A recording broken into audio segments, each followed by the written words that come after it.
கூட்டிகிட்டு வர சொன்னாங்களாம். கூட்டிகிட்டு வந்த உடனே விசாரணை நடக்குது. கிருஷ்ணதேவராயர் அவருடைய பையன்கிட்ட இரவு நீங்கள் என்ன சாப்பிட்டீங்கன்னு கேட்குறானா.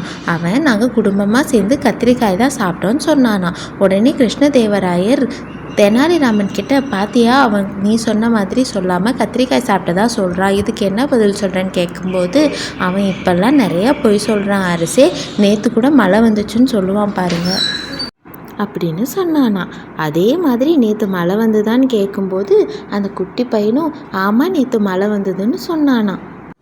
ஆனால் அந்த குட்டி பையன் சொன்ன மாதிரி நேற்று மழையே வரலையா. மந்திரியும் பார்த்தீங்களா மன்னா, இவன் ஏதோ பொய் சொல்கிறான், தெனாலிராமன் மேலே நீங்கள் தப்பாக சந்தேகப்பட்டுட்டீங்கன்னு சொன்னானா. தெனாலிராமன் இவன் வர வர நிறைய பொய் சொல்கிறான் அரசே, மழையே வராமல் மழை வந்துச்சுன்னு சொல்கிறான், கத்திரிக்காயை சாப்பிடாம கத்திரிக்காயை தான் சாப்பிட்டேன்னு சொன்னானா. இந்த குட்டி பையனோட பேச்சை நம்பி தெனாலிராமனை பற்றி தப்பாக நினச்சதுக்காக கிருஷ்ணதேவராயர் ரொம்பவும் வருத்தப்பட்டாராம். தன்னுடைய தப்புக்கு வருந்தி கிருஷ்ணதேவராயருக்கு பரிசும் கொடுத்தாராம்.